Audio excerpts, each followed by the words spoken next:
কথায় আছে লোভে পাপ আর পাপে মৃত্যু। সেই অতি লোভী কাল হলো চোরের। শিলিগুড়িতে চোরের কাণ্ডে হতবাক বাসিন্দারা। কথাতেই আছে লোভে পাপ আর পাপে মৃত্যু। লোভ সংবরণ করতে না পারলে বিপদ। এবারে তা একেবারে টের পেয়ে গেল এক চোর।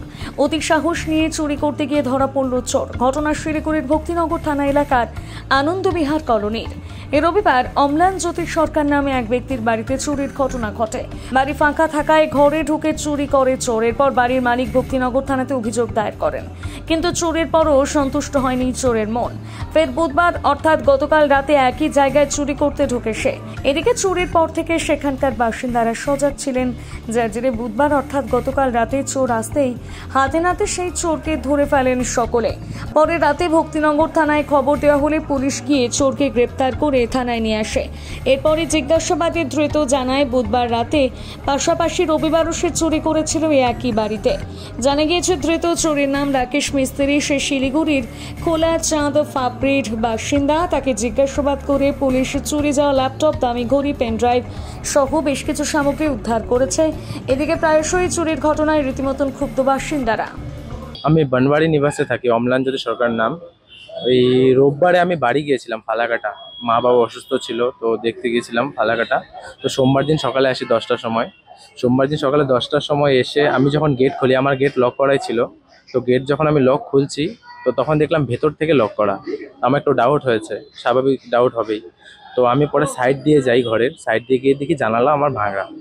তো জানালা দিয়ে যখন উকি দিয়ে দেখছি তখন দেখছি আমার ঘরে সব কিছু উল্টোপাল্টা করা, টিভি, হোম থিয়েটার সব ফেলানো, নিচে তারটা সব ছেঁড়া, আমার আলমারি ভাঙা হয়েছে, তারপরে বিছনা উলট পালট করা হয়েছে, জামা কাপড় কিচ্ছু নেই আমার আলমারিতে। তারপরে কিছু মেন যেটা আমার লকার ছিল সেটা আমি ভাঙা দেখতে পেয়েছি। তো জানালা দিয়ে ঢুকে আমি সর্বফার্স্টে গেটটা খুলি, আমার ওয়াইফকেও ঢোকাই রুমে। তারপরে আমরা সব কিছু ছানবিন করে দেখলাম যে আমাদের যত গয়না ছিল বিয়ের, চেন, আংটি, ওসব কিছুই নেই।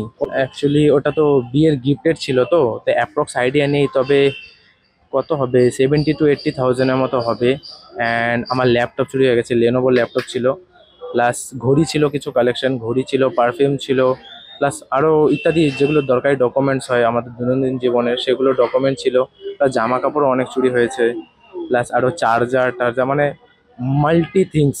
এটা হয়েছে সোমবারে, কত তারিখ ছিল, সোমবার দিন ভোরবেলা 4টার সময়। নিচে অ্যাকচুয়ালি আমার সিঁড়িতে সিসিটিভি ফুটেজ ছিল। তো সিসিটিভি ফুটেজে আমি দেখতে পাই যে 4টা 3-এ চোরটা এন্ট্রি করে সিঁড়ি দিয়ে, অ্যান্ড 4টা 35-এ চোরটা জিনিসপত্র নিয়ে ওখান দিয়ে নামে। খুবই চিন্তার বিষয় হয়ে গেছে যে চোরের উৎপাত তো শিলিগুড়িতে এখন অনেক বেশি হয়ে গেছে, আগের তুলনায় অনেকটাই বেশি। তো আমরা চাইছি প্রশাসনের জন্য একটু কড়া কিছু নেক সিস্টেমটা একটু আপডেট করুক, আর চারদিকে একটু সচেতনতা রাখতে হবে সবাইকেই। ব্যবস্থা বলতে অ্যাকচুয়ালি আমরা আমাদের যেদিন সোমবার দিন যখন আমরা ঘটনাটা দেখি, আমরা 11:30-12টা নাগাদ কমপ্লেন দিই। তো সেখান থেকে আমাকে ভক্তিনগর থানায় আমি যখন কমপ্লেনটা দিই, আমাকে তখন রিসিভিং কপি দেয়নি। তো সেটার জন্য একদিন আমাকে ঘুরিয়েছে। আর যে তদন্ত যে করতে যাবে অফিসার, সেটাও তৎক্ষণাৎ যায়নি, 3-4 ঘন্টা পরে গেছে। তো আমরা সেটাতে একটু চিন্তায় ছিলাম যে আমরা কমপ্লেন করে আসলাম ইমিডিয়েটলি কেন অ্যাকশন নেওয়া হলো না। তো সেটা আমরা বলছি যে আগে যেন এরকম কিছু না হয়। কালকে আমরা যখন চোরটাকে ধরেছি তারপরে পুলিশকে ইনফর্ম করা হয়েছে, তো পুলিশ তৎক্ষণাৎ গিয়ে চোরকে ধরে নিয়ে আসে। আমরাও প্রতিবাদ করেছি যে আমাদের জিনিসপত্র না পেলে তো আমরা চোরকে ছাড়বো না। তো তারপরে ওনারা আশ্বাস দেয় আমাদেরকে যে আমরা রিকভারি করে দেওয়ার চেষ্টা করব, আমাদের একটু সময় দিন। তো ওই জন্য আমরা এখন থানাতেই আসছি। হ্যাঁ, তো কিছু জিনিস রিকভারি হয়েছে, পুলিশ বলেছে কিছু জিনিস রিকভারি হয়েছে, আর কিছু জিনিস রিকভারি হয়নি এখনো। তো পুলিশ বলছে চেষ্টা চলছে। অম্লান জ্যোতি সরকার।